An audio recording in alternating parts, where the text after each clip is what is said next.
Wala siya. No rental ba kay utilities naman ta. Dili ang mahitabo di ana naay isa ka party nga mo mag-serve. Ah, so murag third O third party na ang mga telco adto niya mo kuan. ato niya mo abang. Adto niya ang kontrata.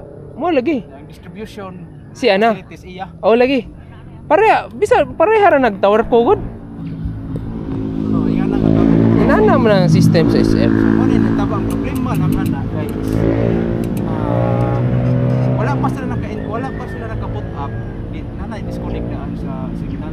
Mapaksit yun ta bati siya kaya serbisyo sa Dapat unta to in place na imong facility tanan pag humad usag pila na lang ka panahon musod nagbalik ang kuan. Ipasod na what man. oh so sayo pa disconnect yun. Dapat ilan ang gi-prepare ng facilities para migrate na lang ba? Namo guna epekto diri sa mga customer gud. Oh. Naingon na pitstiyawa ato talito sa o nagnay mangita ito itong punta. Oh. Bahala ng SM. So di kuan ba na siya hindi kayo alay pumaagi.